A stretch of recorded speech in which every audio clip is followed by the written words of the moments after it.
नमस्कार, देवभूमि के दंगल में आप सभी का स्वागत है। मैं हूं आपके साथ गरिमा वाजपेयी। आज बात करेंगे स्कूलों की मनमानी प्रशासन ने ठानी।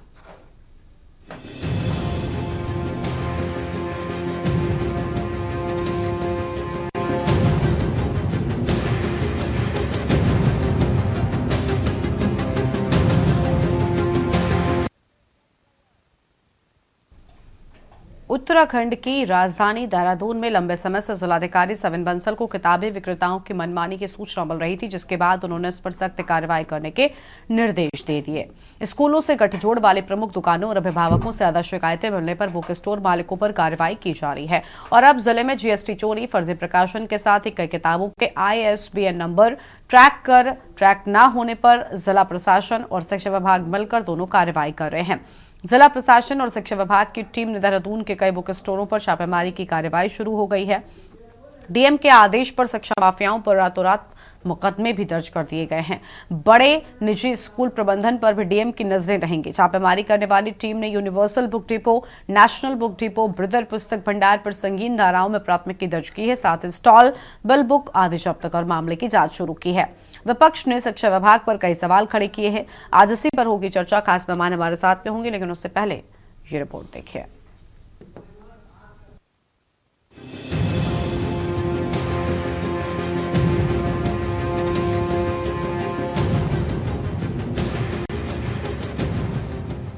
स्कूल शिक्षा का मंदिर है, ना कि बिजनेस का अड्डा। इन्हें मनमर्जी से फीस बढ़ाने का अधिकार किसने दिया? RTE को भी ये नहीं मानते, NCERT के सिलेबस को भी ये नहीं मानेंगे और मनमानी किताबें थोपने का काम करते हैं। यूनिफॉर्म और किताबें अभिभावकों को कहां से और किस रेट पर लेनी है, ये भी यही तय करेंगे। ट्रस्ट की आड़ में आयकर चोरी से भी बाज नहीं आते। जब बात जिम्मेदारों की होगी तो ऊंची कुर्सी पर बैठे अधिकारियों को भी अपने इशारों पर नचाकर साफ बच जाते हैं। लेकिन पहली बार किसी अधिकारी ने न सिर्फ इन्हें आंख दिखाई है, बल्कि लाइसेंस निरस्त करने की साफ चेतावनी भी दे दी है। हम बात कर रहे हैं जिलाधिकारी देहरादून सविन बंसल की, जिन्होंने नियम न मानने वाले स्कूलों पर कार्रवाई की शुरुआत कर दी है, जिसको लेकर शहर के 4 नामी बुक डिपो पर ताला जड़ा जा चुका है। ईयर ऑन ईयर विभिन्न पेरेंट ऑर्गेनाइजेशंस और कम्युनिटी ग्रुप से ग्रेव कंप्लेंट्स प्राप्त हो रही थी कि स्कूल मैनेजमेंट, पब्लिशिंग हाउसेज और बुक रिटेल शॉप्स का इंटेंस कोल्यूजन बताया जा रहा था, जहां पर ओवर प्राइसिंग की जा रही है, टैक्स इवेजन किया जा रहा है, या फिर उनके फॉर्ज्ड ISBN नंबर्स हैं, बार कोड नहीं है, they are not traceable to their publishing houses, duplicate books को स्टोर किया जा रहा है, स्टॉक किया जा रहा है और सेल किया जा रहा है, बिल्स नहीं दिए जा रहे हैं अभिभावक गणों को, और बहुत सारे आइटम्स ऐसे हैं जो against the will and consent of parents उनको फोर्स किया जा रहा है लेने के लिए। 5 साल लिया जाए तो हर वर्ष इन्होंने बेतहाशा वृद्धि की है। गरीब आदमी के लिए तो अपने बच्चे को अच्छी शिक्षा दीक्षा दिलाना मुहाल हो गया है। ऐसे में एक तरफ बेरोजगारी की मार है तो दूसरी तरफ महंगाई की मार है और तीसरी तरफ इस तरह से फीस बढ़ोतरी की जा रही है। तो कहीं तो कोई मॉनिटरिंग सिस्टम होना चाहिए, कैप लगाने का सिस्टम होना चाहिए कि आप इतने तक जाएंगे, इससे बियॉन्ड नहीं जाएंगे। ट्यूशन फी में बढ़ोतरी है, कॉपी किताब हजारों की आ रही हैं। तो ऐसे में जितने सारे कोर्सेज इन्वॉल्व कर दिए गए हैं। हमारे समय पर केवल पढ़ने की और लिखने की पुस्तकें होती थी। आज के जमाने में तो कितने आर्ट एंड क्राफ्ट की कितनी चीजें लेनी पड़ रही हैं बच्चों को, स्पोर्ट्स के इतने सारे आइटम्स लेने पड़ रहे हैं। तो कहीं ना कहीं चौतरफा अभिभावक अपने आप को घिरा हुआ महसूस कर रहा है, घुटन महसूस कर रहा है और सरकार का है कि कोई नियंत्रण इन पर दिखाई नहीं पड़ता। आपको बता दें कि निजी स्कूल संचालकों और प्रतिनिधियों के साथ बैठक में जिलाधिकारी बंसल के निर्देश पर मुख्य विकास अधिकारी अभिनव शाह ने शहर के विभिन्न स्कूल संचालकों के साथ बैठक की थी। इस दौरान स्कूलों के 5 साल के फीस स्ट्रक्चर का परीक्षण भी किया गया। वार्ता में स्कूल संचालकों को सख्त हिदायत दी गई कि उन्हें राइट टू एजुकेशन एक्ट का पालन करना ही होगा। स्कूल संचालकों को साफ साफ कहा गया कि एक्ट के अनुसार स्कूल 3 साल में अधिकतम 10% की फीस वृद्धि कर सकते हैं। इसके साथ ही यदि 10% की अधिकतम फीस बढ़ाई जा रही है तो स्कूल प्रशासन इसके पीछे का कारण शिक्षा विभाग को अनिवार्य रूप से बताएंगे। मुख्य विकास अधिकारी ने स्कूल संचालकों को विभिन्न नियमों की जानकारी भी दी, साथ ही चेताया कि यदि इसके बाद भी मनमानी की बात सामने आई तो सख्त कार्रवाई अमल में लाई जाएगी। जिलाधिकारी सविन बंसल ने यह भी साफ किया कि कोई भी स्कूल अभिभावकों को निश्चित दुकान से यूनिफॉर्म या कॉपी किताबें खरीदने का दबाव नहीं बना सकता है। इस तरह की शिकायत मिलने पर तुरंत कार्रवाई की जाएगी। इसके साथ ही जिलाधिकारी ने कहा कि स्कूल संचालकों को राज्य सरकार के नियमों के बारे में भी बताया गया है। उन्हें हिदायत दी गई है कि वो एनसीईआरटी की पुस्तकों से ही पढ़ाई करवाएंगे। इस नियम का पालन न किए जाने पर भी कार्रवाई की जाएगी।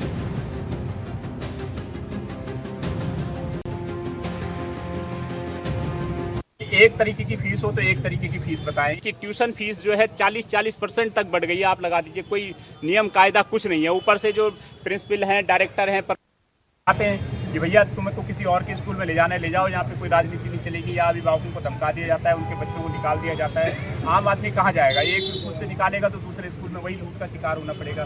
ट्यूशन फीस अलग है, आपकी बिल्डिंग बनाने की फीस तक जो है ये अभिभावकों से ले रहे हैं। उसके अलावा तमाम प्रशिक्षण फीस, लैब फीस, आपकी कल्चरल एक्टिविटीज, तमाम तरीके की फीस जो है इनको जोड़ दी जा रही है। पंजीयन शुल्क ये अलग लेते हैं, एनुअल फीस ये अलग लेते हैं, ट्यूशन फीस ये अलग लेते हैं, साल भर में एक और फीस अलग से लेते हैं। क्योंकि अपने आप से अभिभावक जो है कितने, जिसके 2 बच्चे होंगे वो कहाँ तक जाएगा? देखिए, जो प्योर जो प्राइवेट स्कूल हैं, जहाँ पर मालिकाना टाइप स्कूल हैं, वो तो एक तरफ से दुकानदारी है।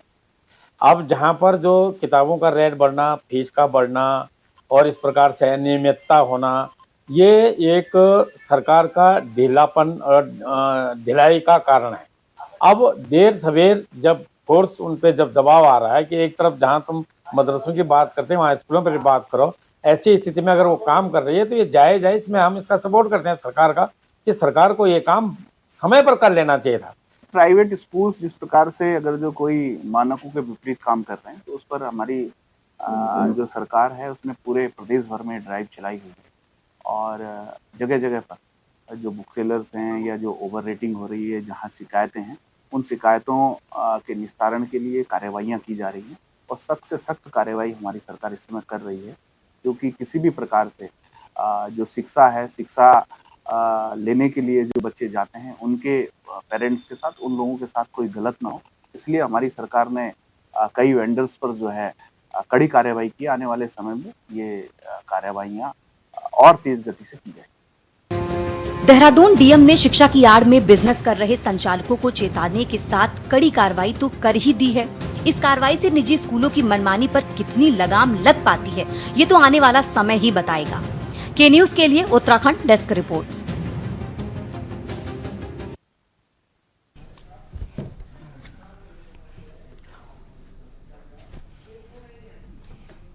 और इसी मुद्दे पर आज करेंगे विस्तार से चर्चा। खास मेहमान हमारे साथ में जुड़ चुके हैं प्रभा बंदूनी जी, बीजेपी, प्रमोद कपरवान, प्रदेश प्रवक्ता कांग्रेस, शांति प्रसाद भट्ट, केंद्रीय प्रवक्ता यूकेडीश, रतनमणि ढोभाल जी हमारे साथ में हैं, राजनीतिक विश्लेषक हैं, और थोड़ी ही देर में शिव प्रसाद सेमवाल साहब भी जुड़ेंगे।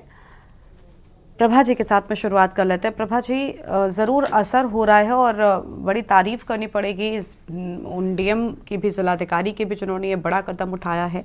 और कहीं ना कहीं जो हंटर है वो प्राइवेट स्कूल माफियाओं कहना, क्योंकि जिस तरीके से पेरेंट्स को लूटा जा रहा है, मुझे लगता है वो पालन अगर हो रहा होता राइट टू एजुकेशन एक्ट का तो ऐसी स्थितियां नहीं होती। सरकारी में भी वही स्थिति है, लेकिन प्राइवेट में तो मिडिल क्लास लोगों के लिए भी अपने बच्चों को पढ़ा पाना मुश्किल होता हुआ नजर आ रहा है।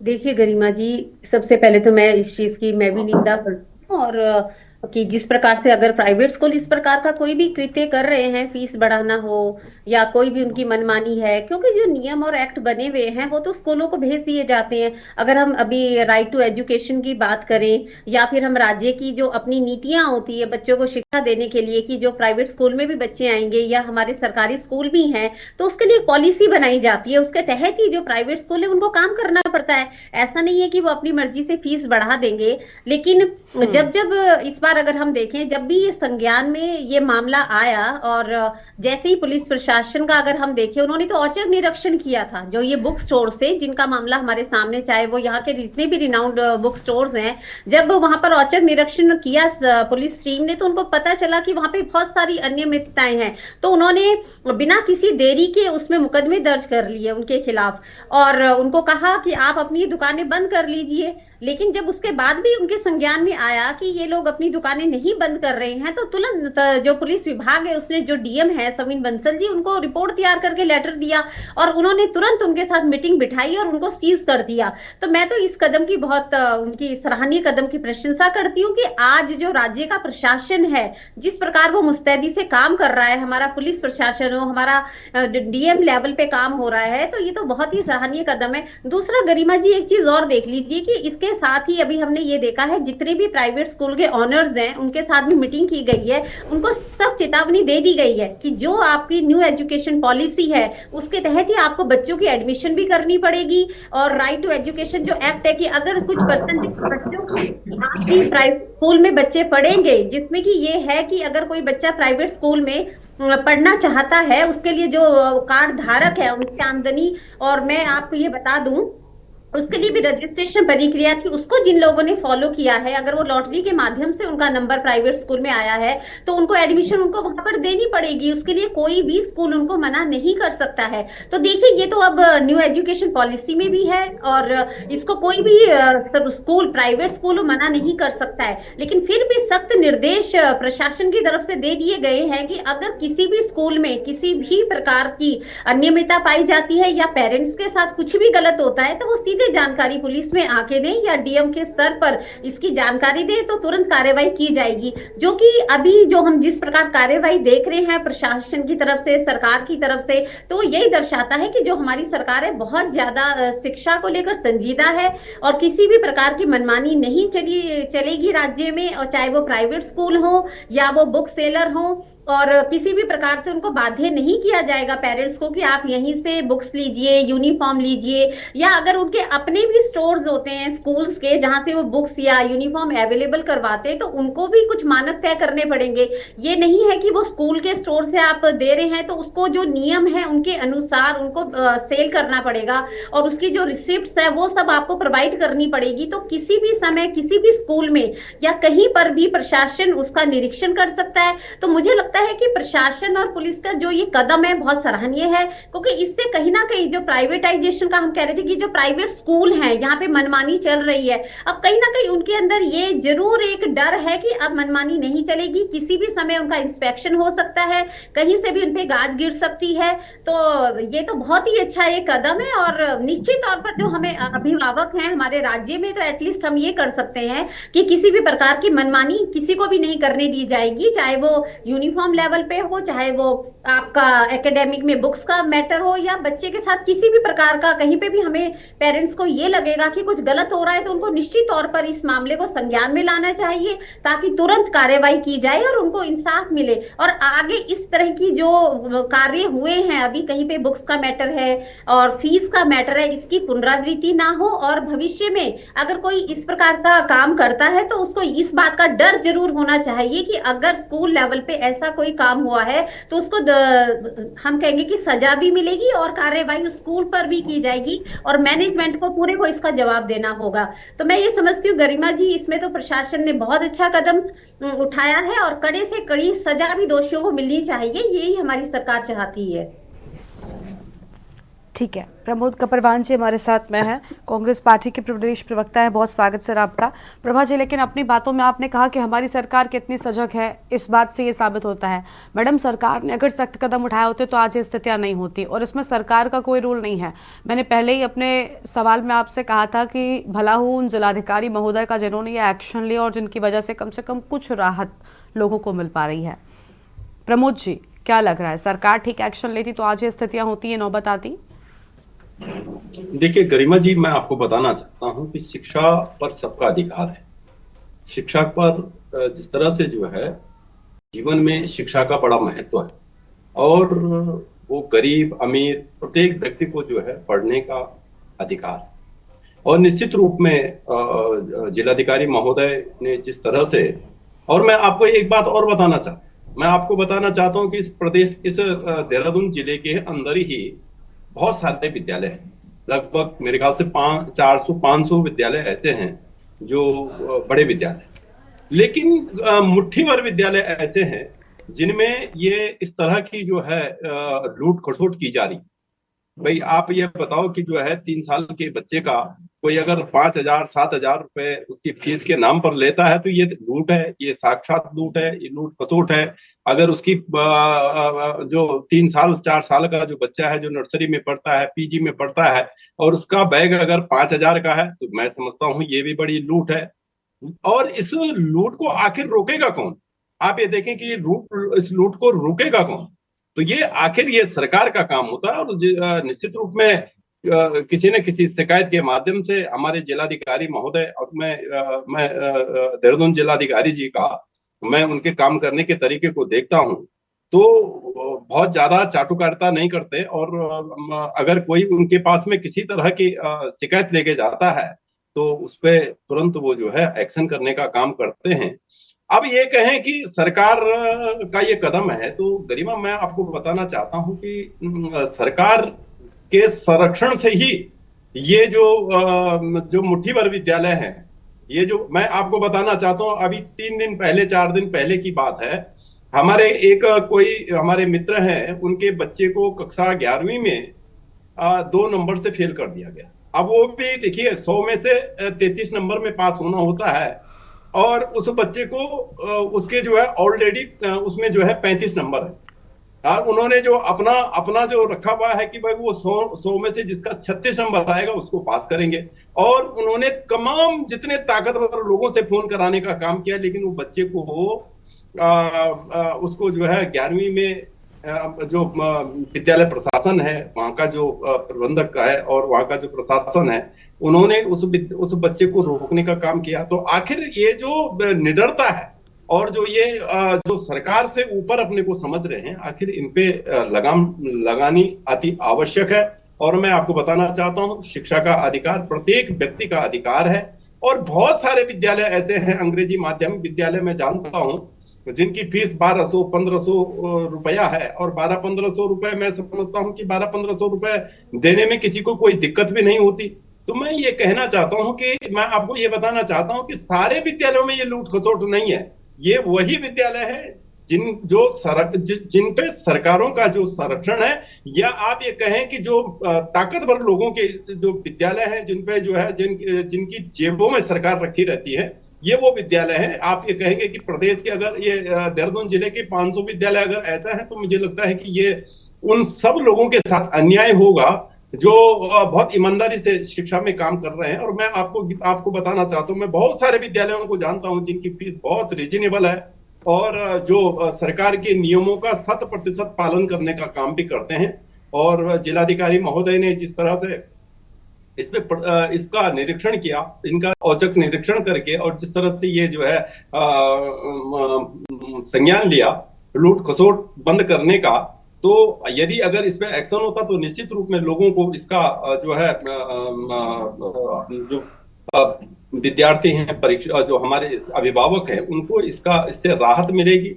और दूसरा मैं आपसे कहना चाहता हूं कि आखिर इनके जो ये मुट्ठी भर जो विद्यालय हैं, आखिर इनकी जो इनकी इतनी मनमानी है, इस पे भी आपको ध्यान देना चाहिए। इस पे भी सरकार और शासन को इसको भी संज्ञान लेना चाहिए कि आखिर जो लोग जो है लाखों रुपए डोनेशन देने के बाद वहां एडमिशन कराना चाह रहे हैं, जबकि इस प्रदेश के अंदर 2 ही प्रकार का जो है सिलेबस है, या तो सीबीएसई का या फिर आईसीआई बोर्ड का है। वही जो है जो 1500 रुपए फीस ले रहा है, वही सिलेबस जो है वो बच्चों को पढ़ाता है, और वही सिलेबस जो है जो 8,000 10,000 रुपए बच्चे की फीस ले रहा वो उसको पढ़ाता है। लेकिन आखिर लोगों में जो 1500 रुपए ले रहा है, वो हाथ जोड़ करके कह रहा है हमारे विद्यालयों में आओ, अपने बच्चों को पढ़ाओ, लेकिन लोगों को 15,000 वाले के यहाँ अपनी जेबों को कटाने के लिए जाना है। तो ये तमाम चीजें हैं। मैं समझता हूं कि अभिभावकों को भी ये जो है थोड़ा उनको भी जागरूक होने की आवश्यकता है, और वो जो मुट्ठी भर विद्यालय है उन पे लगाम कसने की बड़ी अति आवश्यकता है। नहीं तो मैं समझता हूं कि ये जो शिक्षा में जो ये कारोबार शब्द जोड़ा गया, ये इस प्रदेश के लिए शर्मसार होगा। और आप तो जानते ही हैं कि देहरादून तो जो है शिक्षा का एक केंद्र है। उत्तर वैसे तो मैं समझता हूँ कि उत्तराखंड में जो एजुकेशन का जो लेवल है वो बहुत ही अच्छा है। तो जिससे कि अगर शासन इस पे जो है थोड़ा सा प्रतिबंध अगर इन पे लगाएगा तो निश्चित रूप में जो है हम अपने बच्चों को, हमारे जो अभिभावक है उनको जो है हम अच्छा पठन पाठन उनका हो पाएगा। जिलाधिकारी का जो प्रयास है वो सराहनीय, और शिक्षा विभाग के जो लोग हैं वो भी लगातार सर्वे के माध्यम से, लगातार जो है निरीक्षण के माध्यम से विद्यालयों में जाने का काम करते हैं। ये लेकिन सरकार जो है जिन विद्यालयों पे सरकार का जो है, सरकार के लोग जहां बैठे हैं, जो ताकतवर विद्यालय हैं, उन पे किसी प्रकार का कोई जो है कार्रवाई न होने से उनको इतने अपने को ताकतवर समझते हैं कि उनको लगता है कि हम सरकार से ऊपर है।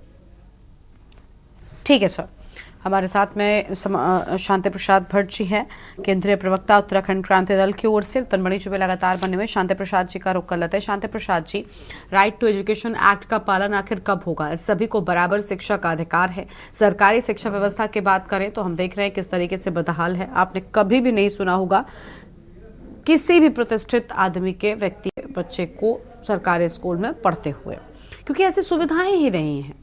जबकि सरकार सब कुछ करने का दावा सरकारी स्कूलों के लिए ही करती है। माता पिता किसी तरीके से बड़ी मेहनत की कमाई से अपने बच्चों को प्राइवेट स्कूलों में पढ़ा रहे हैं, जहां पर उनकी मनमानी ऐसी है कि पहले तो मनमानी फीस, उसके ऊपर से मनमाना सिलेबस और अपनी जगह से उनका कमीशन सेट होता है। ये सब हम सब जानते हैं।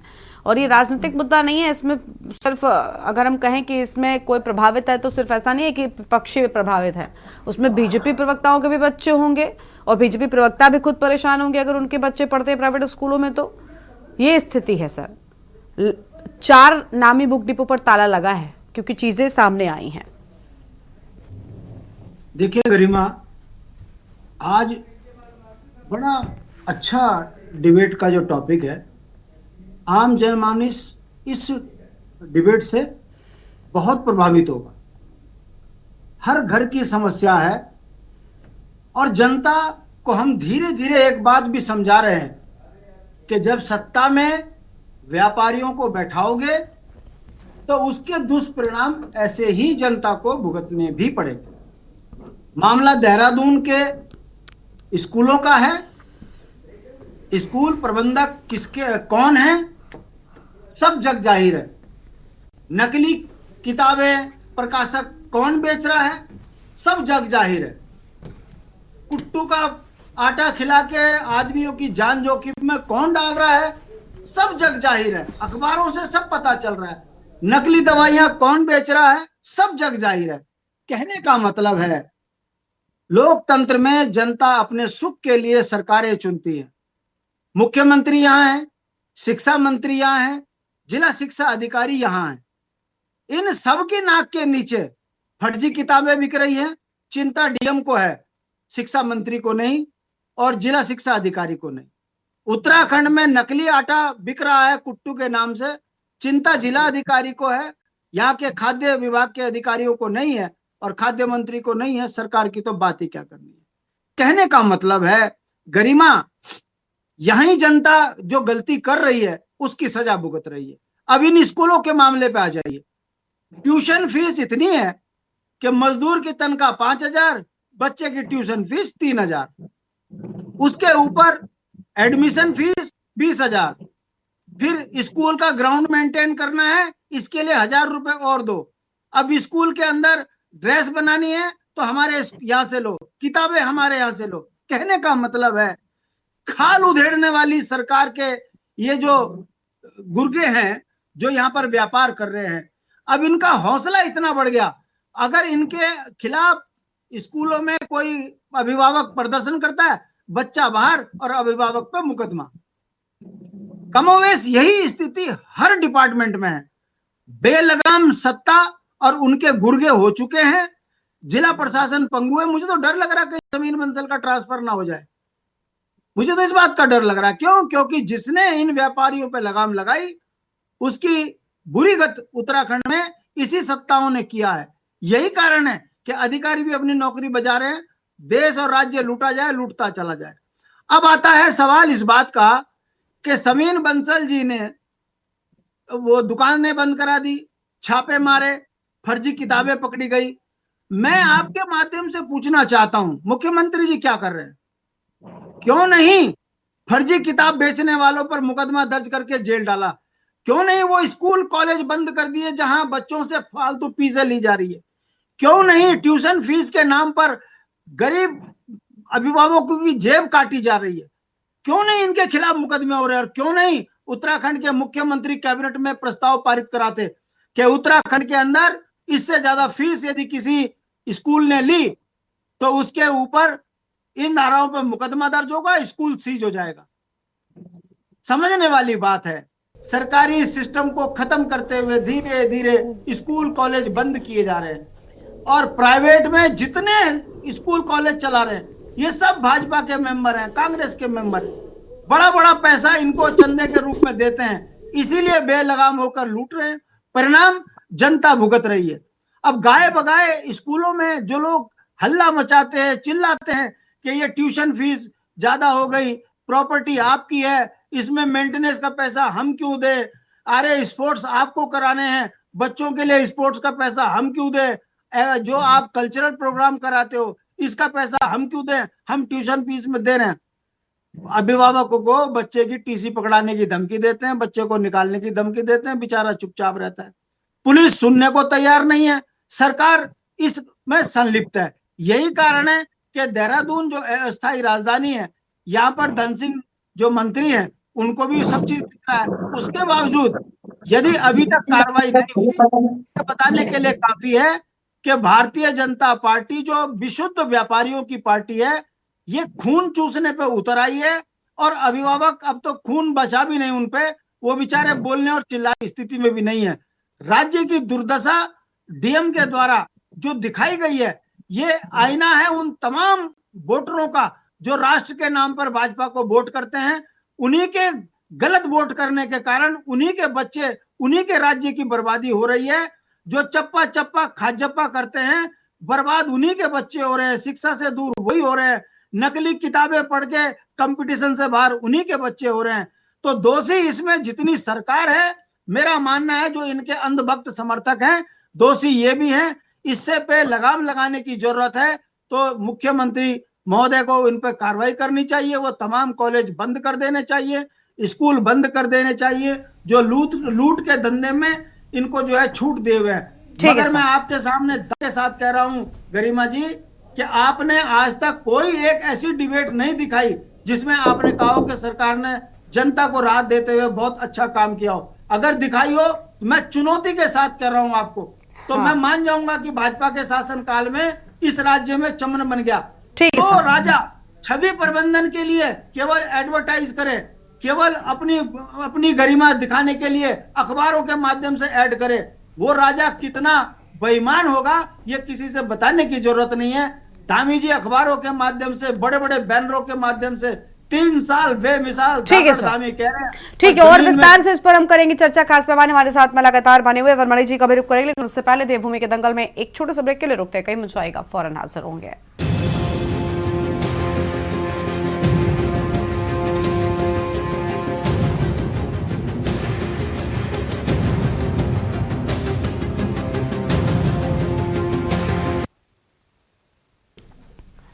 ब्रेक के बाद देवभूमि के दंगल में आप सभी का स्वागत है। खास मेहमान लगातार बने हुए हैं, रतनमणि डोभाल जी का रुख कर लेते हैं। राजनीतिक विश्लेषक है, शिव प्रसाद सेमाल जी भी जुड़ चुके हैं, अध्यक्ष राष्ट्रीय रीजनल पार्टी की ओर से। लेकिन पहले रतनमणि जी का रुख कर लेते हैं। स्वागत आपका भी सेमाल साहब, आएंगे आपके पास में। पहले रतनमणि जी को सुन लेते हैं। रतनमणि जी, क्या राजनीति इस विषय पर ठीक है? मुझे लगता है शिक्षा व्यवस्था को बेहतर किया जाना चाहिए, कार्यकाल किसी का भी हो, और सबसे पहले बेहतर शिक्षा की ही बात होनी चाहिए। राजनीतिक दलों को भी इसके लिए अगर लड़ाई करनी चाहिए और करें तो शायद स्थितियां राजनीति में भी एक अलग स्तर पर हो। देखिए, आपने राजनीति की बात की है। राजनीति ने ही जो शिक्षा की स्थिति है उसको बिगाड़ा है। अब ये राजनीति सुधरे तो शिक्षा व्यवस्था भी सुधरे। अब जब नीति हमारी बाजारीकरण की है जो एजुकेशन को आपने बाजार के हवाले कर दिया है। अब बाजार तो उसका है जिसके जेब में पैसा है। लेकिन आपने ये बहुत अच्छे विषय पर आपने डिबेट रखी है। इसके लिए तो मैं आपको और के न्यूज को धन्यवाद देना चाह रहा हूं कि इस पर हमारे यहाँ से चर्चाएं गायब हो गई हैं। ये जो एजुकेशन पर जो हमला किया जा रहा है, जो हमारा जो पब्लिक एजुकेशन है उसको समाप्त करके ये निजी क्षेत्र को बढ़ावा उसको दिया जा रहा है, जो मनमानी हो रही है। हमारे प्रदेश में तो 1600 विद्यालय बंद हो गए हैं। इसी राज्य में ये बंद हो गए। और अभी परसों की खबर थी कि ये विद्यालय का और बुक सेलरों का और पेंटिंग परेशों का इनका जो गठजोड़ बन गया है, ये तो किताब का खाली कवर छाप रहे हैं। किताब पुरानी है। पहले हम 3-4 भाई रहे थे, और जो पहली कक्षा में जो हमने पढ़ी वही चारों भाइयों ने पढ़ी, और जो बाकी सब ऐसी किताबें बदलती थी। और वो जबकि वो पब्लिक सेक्टर में सरकार में थे, हम जरूरत नहीं पड़ती थी नई किताब लाने की, उसी से काम चल जाता था पूरे बच्चों का। हमारी शिक्षा पूरी हो गई तो पड़ोसी के बच्चे हैं तो पड़ोसी के बच्चों को किताब दे दी जाती थी। अब ये पूरा शिक्षा को बाजार के हवाले कर दिया है, और इस शिक्षा को सबसे ज्यादा प्रॉफिट वाला धंधा बना दिया है। तो लोग जा रहे हैं उसकी तरफ में, और उस के लूट के खिलाफ सब लोग हो रहे हैं। वो गरीब क्या अमीर क्या, जो भी थोड़ा क्षमता रखता है, और वो सबकी जेब कट रही है। और बोल इसने ले रहे हैं कि वो बच्चे का सवाल है। अगर आप वहाँ स्कूल वालों से कोई सवाल अगर कर लें तो वो कहते हैं कि बच्चे को ले जाओ अपने, जहाँ आपको ठीक मिल रहा है वहां आप दाखिला कर दीजिए। ये दिक्कत है। आप सब कुछ ट्यूशन फीस अलग ले रहे हैं, बिल्डिंग फीस अलग ले रहे हैं, आप बस की फीस अलग ले रहे हैं, खेलकूद की फीस अलग ले रहे हैं, और फिर बहुत सारे जो दूसरे आपके खर्चे हैं, सुई धागा से लेके पेन पेंसिल तक के लेके, वो सारा जो बच्चों पे बोझ पड़ रहा है। बच्चों का बोझ भी आप बढ़ा रहे हैं बस्ते का, अभिभावकों का जेब भी आप काट रहे हैं। और ये इसलिए है क्योंकि हमारी राजनीति उनको अलाउ करती है। जब राजनीति ने आप बाजार के हवाले एजुकेशन को कर दिया है, तब ये दिक्कत आ रही है। और इससे निपट ये नीति का सवाल है। और ये जब तक नीतिगत रूप से सरकार इस पर वो नहीं करती है, वो अपना जो एजुकेशन का उसका जो ढांचा है, जो सड़ गया है, गल गया है, जो उन्होंने पूरा इसको बेच दिया, सब कमीशन पे काम चल रहे हैं। अब थी ना खबर, मैं बता रहा हूँ कि आप बाहर का कवर बदल रहे हैं और किताब वही है। आप ये हर साल बच्चे को एबीसीडी की किताब क्यों बदल रहे हैं? भाई एबीसीडी तो एबीसीडी है, लेकिन उसको भी आप बदलेंगे, नए रेट पे आप देंगे, बार बार उसको कर रहे हैं।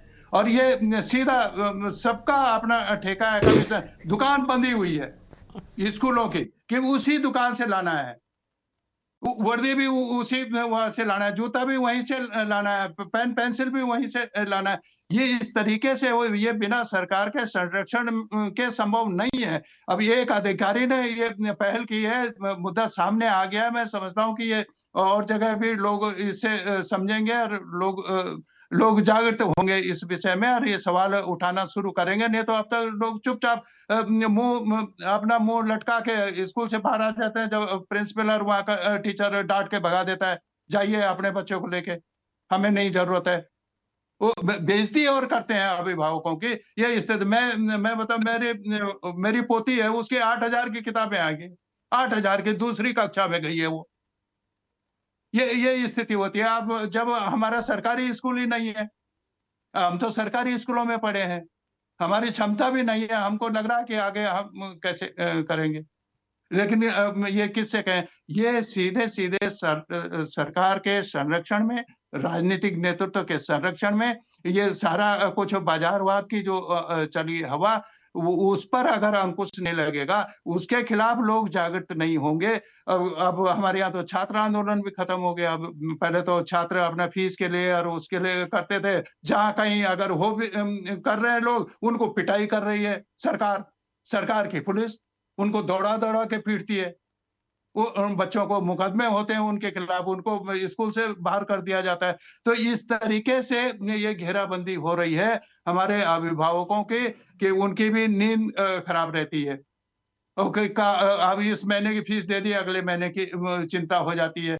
अब ट्यूशन की फीस दे दी है, अगले महीने की ट्यूशन की फीस देने, ये तरीके से ये शोषण है एक तरह से, और हैरेसमेंट भी हो रहा है। बच्चा भी होता है, परिवार भी हो रहा है, और सब कुछ धन भी जा रहा है, तन भी जा रहा है। और आप बहुत न्यू एजुकेशन की भी बात कर रहे हैं, तो अगर ये न्यू एजुकेशन भी है तो उसमें एक ही किताब क्यों नहीं है? ये किताब सब जगह सबकी दुकान पे अलग अलग क्यों है? कक्षा एक की किताब एक ही क्यों नहीं है पूरे देश में? सब अलग अलग फंडिंग आप कर रहे हैं, सबको आपने छूट दे रखी है। तो ये तो सरकार को देखना है, ये खाली डीएम का मामला। ये ठीक है, वो ठीक है। शांति प्रसाद भट्ट ने कि हो सकता है सविन बंसल वहां से उसको विदा कर दिया जाए, कि ठीक ये है बहुत सर। कर रहे हैं, क्योंकि उनके साथ होगा।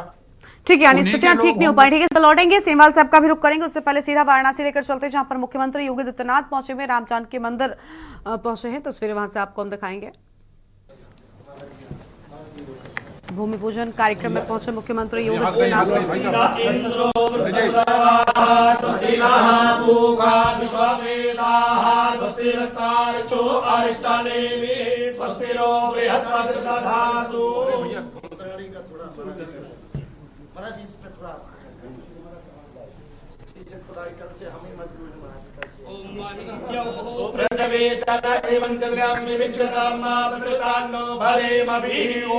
ओम इमानि गंधाद्विचारान् सर्वोपचारार्थे नमस्कारान् समर्पयामि खनित्यै नमः। महाराज थोड़ा सा आप हाथ लगा दे, सब बढ़िया इसी में लगा। हाँ बस हो गया। जरूर जी आप भी लगा दीजिए। हाँ इमानि गंधाद्विचारान् समर्पयामि नमस्करोमि। नमः पार्वती पतये हर हर महादेव। हाँ ये बीच में मंदिर आ जाएगा, और इस साइड इनके निवास, उस साइड विद्यालय, और इसी में 2-4 रूम हम भी कर।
कार्यक्रम की तस्वीर आपको हम दिखा रहे हैं। मुख्यमंत्री योगी आदित्यनाथ पहुंचे हुए हैं। तस्वीर वाराणसी से श्री राम जानकी मंदिर के भूमि पूजन कार्यक्रम में पहुंचे मुख्यमंत्री, साधु संत साथ में मौजूद हैं।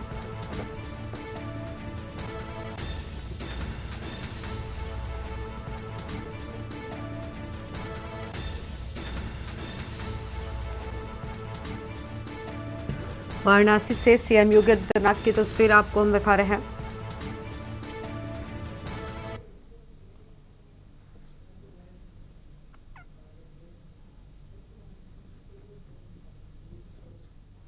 गौमाता की सेवा करते मुख्यमंत्री।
तो वाराणसी से सीएमयू के तैनात की तस्वीर आपकी टीवी स्क्रीन पर आपको हम दिखा रहे हैं। श्री राम जानकी मंदिर में भूमि पूजन करने पहुंचे मुख्यमंत्री और गौमाता की सेवा करते नजर आए।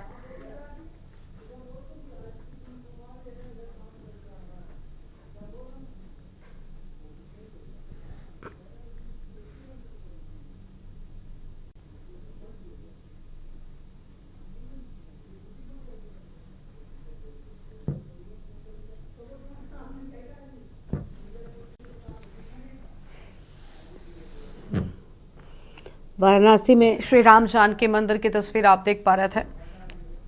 वापस से अपने कार्यक्रम का रुख कर लेते हैं। खास मेहमान हमारे साथ लगातार बने हुए शिव प्रसाद सेमवाल जी का रुख करेंगे, अध्यक्ष राष्ट्रीय रीजनल पार्टी की ओर से हैं। शिव प्रसाद जी, क्या कहना चाहेंगे जिस तरीके से शिक्षा व्यवस्था ध्वस्त नजर आ रही है और प्राइवेट स्कूलों की मनमानी, खासतौर पर कमीशनबाजी जो जारी है, उससे निजात कब मिलेगी जनता को? फिलहाल देहरादून डीएम की ओर से एक बढ़िया एक्शन लिया गया, कई बुक डिपोज को सील किया गया है। क्या लग रहा है इस एक्शन के बाद कुछ बदलाव होगा? देखिए मैडम, ये एक्शन केवल ऐसा ही है, मतलब अच्छा एक्शन है। उसके लिए हम जिलाधिकारी महोदय को बधाई भी देंगे कि उन्होंने आउट ऑफ वे जा करके कोई ठोस कानून न होने के बावजूद इस तरीके का एक्शन लिया है। एक बड़ी बात है, क्योंकि कानून न होने के बावजूद भी दाएं बाएं से आप जो पहले से स्थापित कानून है उनका इस्तेमाल कर सकते हो, और डीएम साहब ने ऐसे ही किया। एक साहसिक कदम है, उसके लिए मैं उन्हें बधाई देता हूँ।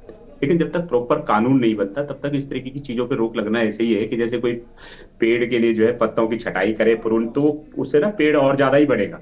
तो ये जो छोटे छोटे प्रयास है वो एक तरीके से प्रूनिंग कहलाते हैं। अगर आप लॉपिंग करोगे, प्रूनिंग करोगे तो उससे पेड़ बढ़ेगा, घटेगा नहीं। तो इस तरीके के प्रयासों से क्या होगा कि ज्यादा ज्यादा कमीशन खोरी बढ़ेगी, दबे छुपे, और अभी कमीशन का रेट 5% है तो फिर 10% हो जाएगा। इतना ही होता है।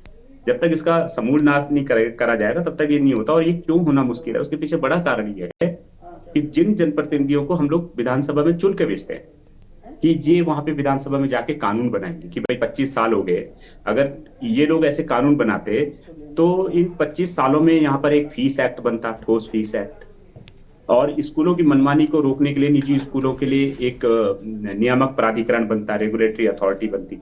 लेकिन इन पे काम क्यों नहीं हुआ? अभी जब कानूनी बन जाएगा तो मनमानी खत्म हो जाएगी, जब मनमानी खत्म हो जाएगी तो फिर जो जनप्रतिनिधि जिनको हम चुनते हैं उनकी मनमानी कैसे चलेगी?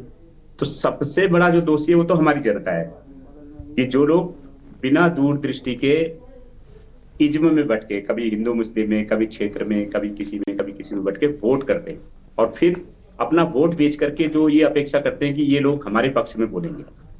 तो ऐसा होता नहीं है। इसका एक मत छोटा बहुत, क्योंकि बहस लंबी हो जाएगी इसलिए मैं छोटी सी बात बता रहा हूँ कि जो विधायक हमारे खून पसीने के टैक्स के पैसे से बनी विधायक निधि को सरकारी स्कूलों के सौंदर्यीकरण में, उनके सुदृढ़ीकरण में, उनके इंफ्रास्ट्रक्चर पे खर्च करने के बजाय अपनी सांसद निधि, विधायक निधि जो लोग निजी स्कूलों पे खर्च कर रहे हैं, आप डाटा उठा के देख लीजिए कितना पैसा निजी स्कूलों पे। जब आपके जनता के टैक्स के पैसे से निजी स्कूलों को पुष्पित पल्लवित किया जाएगा तो ऐसी अपेक्षा हम कैसे कर सकते हैं कि सरकारी स्कूल ठीक होंगे? और जब सरकारी स्कूल ठीक नहीं होंगे तो मजबूरन जो हांका लगेगा भाई वो तो निजी स्कूलों की तरफ ही लगेगा। आज देहरादून में जो लोग 50-60 गज के जगहों पे प्लॉटों में मकान बना के रह रहे हैं, सीलन भरे कमरों में रह रहे हैं, उनका क्या उद्देश्य है? वो ये ही उद्देश्य है कि अपनी तो जैसे तैसे कट गई, पर हमारी जो आने वाली नस्ल है और फसल है ये कम से कम जिंदा रहे। इसी के लिए तो है, अपने बच्चों को लेके कि कैसे भी करके हो। आधी से ज्यादा तनख्वाह जो है 7-7, 8-8 हजार लोग फीस दे रहे हैं और उसके बाद ट्यूशन फीस अलग दे रहे हैं। उसके अलावा उन्हीं स्कूलों के टीचर से ट्यूशन अलग पढ़ा रहे हैं। क्यों मजबूर हैं कि किसी तरीके से हमारे बच्चे का भविष्य बन जाए, तो हम लोग मतलब सफल हो जाए। तो हमने ऐसे जनप्रतिनिधि क्यों चुने जो सरकारी स्कूलों को ठीक करने के बजाय प्राइवेट स्कूलों के इस तरीके से गुलाम है। और अभी आपने एक बड़ा वो सुना होगा कि जो हमारे भूतपूर्व राज्यपाल जी रहे हैं, सांसद रहे हैं, उन्होंने अंबानी तक से जो एक प्राइवेट स्कूल के लिए फंडिंग करवाई CSR के मद में। तो जब दृष्टि ऐसी होगी हमारे नेताओं की, हमारे जनप्रतिनिधियों की, तो स्कूलों की हालत क्या होगी। तो जब तक इस तरीके से एक प्रॉपर एक्ट नहीं बन जाता तब तक मैम इससे रोक नहीं लगने वाली। और ये जो मनमानी हो रही है क्यों हो रही है, आपको पता होगा कि कई सारे ऐसे प्रकरण अभी स्कूलों के सामने आए हैं जिसमें जानबूझ करके बच्चों को 9th में 11वीं में फेल कर दिया गया कि भैया अगर प्राइवेट स्कूलों को बाकायदा प्राइवेट स्कूल जो निजी जो टीचर हैं, अपने टीचर्स, उनको जो पैसे दिखाते हैं ऑन रिकॉर्ड, मेरे पास इस बात के डॉक्यूमेंट्री एविडेंस है, डॉक्यूमेंट्री, कि जो पैसा देते हैं सपोज दिखाया कि 20,000 रुपए तनख्वाह दी, उसमें से फिर उनकी बगल में लिस्ट होती है कि 20,000 में से 10,000 वापस ले ली, 18,000 है, 18,000 में से 9,000 वापस ले ली।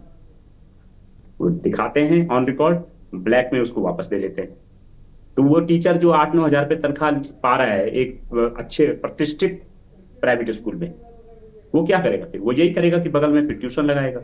फिर जानबूझ करके एक रैकेट तैयार होता है कि जो बच्चों को फेल करता है कि ताकि बच्चे मजबूर हो हमारे पास ट्यूशन पढ़ने के लिए। तो इससे जेब किसकी लूटी? एक तो आप 7-8 हज़ार रुपए फीस अपने बच्चे की दे रहे हो, फिर आप उसी के फिजिक्स वाले से अलग पढ़वा रहे हो, उसी के केमिस्ट्री वाले से अलग पढ़ा रहे हो, उसी के मैथ्स वाले से अलग पढ़ा रहे हो। इसके लिए जिम्मेदार कौन है? आज जो पूरे अभिभावकों को, मतलब जनता को, निजी स्कूलों के बिल्कुल आगे शिकार की तरह डाल दिया गया है, इसके जिम्मेदार कौन है? हमारी सरकार है, और सबसे बड़ी तो हमारी जनता है। आप आज जरा आप किसी भी निजी स्कूल के मामले में कह दो कि आओ जी तुम्हारे बच्चे की प्रॉब्लम है, हम सवाल उठाते हैं, भाग जाएंगे। आज कह दो कि चलो जी कौन मुख्य शिक्षा अधिकारी है, चलो जरा घेराव करते हैं कि भैया तुम काहे तनख्वाह लेने बैठे हो यहाँ पे, सारे अभिभावक भाग जाएंगे। और ऐसे माहौल में एक टोल फ्री नंबर जारी हुआ है कि 180018025447 करके कुछ है। आप क्या गारंटी है इसकी कि वो टोल फ्री नंबर पे शिक्षक अभिभावक शिकायत करेगा और आप उसकी सूचनाएं लीक नहीं करोगे कि किस अभिभावक ने शिकायत की है, और क्या गारंटी है कि उस अभिभावक का जो बच्चा है वो निशाने पे नहीं लिया जाएगा प्राइवेट स्कूलों के द्वारा। आप देखो प्राइवेट स्कूल के मैनेजर्स और प्रबंधक और MD और मालिक कैसे धमकाते हैं पेरेंट्स टीचर मीटिंग में, जब साल भर में 1-2 बार कराते हैं। उन्होंने कहा भैया ले जाना है तो ले जाओ बच्चे को। इसके लिए ठीक है, प्रभा जी कुछ कहना चाहती है? प्रभा जी कुछ कहना चाहती है, उनकी बात सुन लेते हैं। जी प्रभा जी।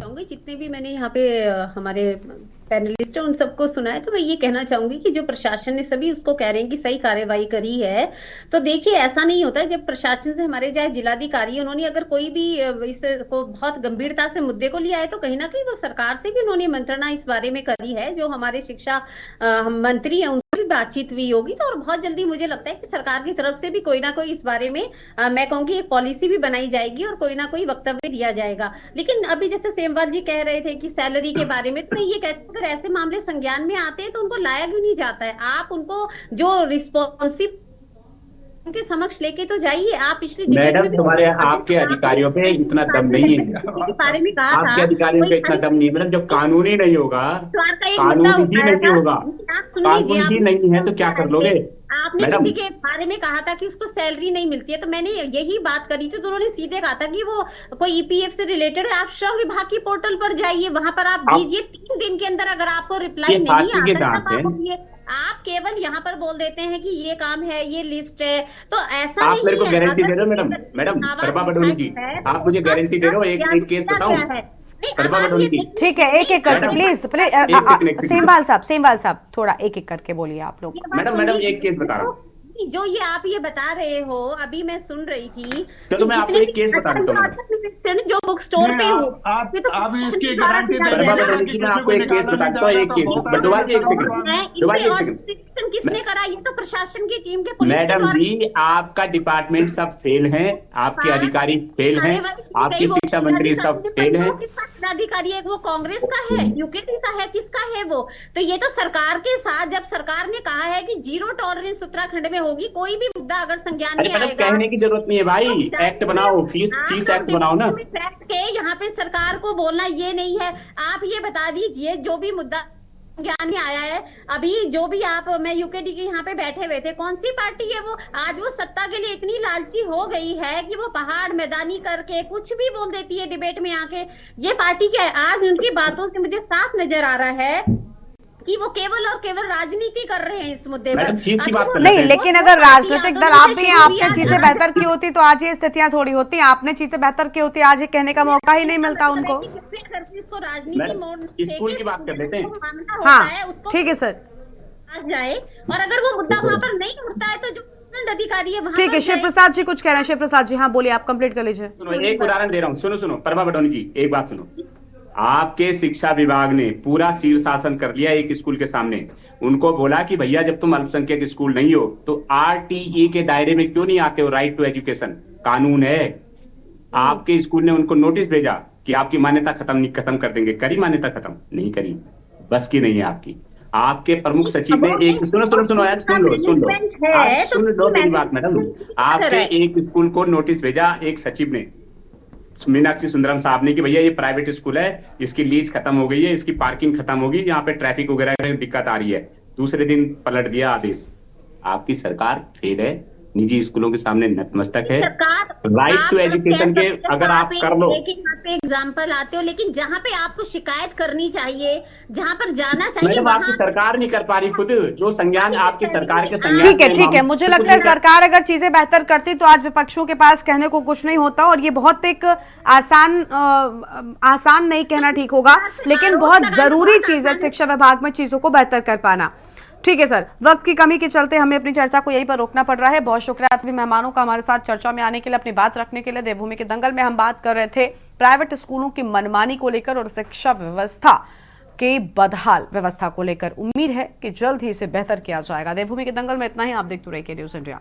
नमस्कार।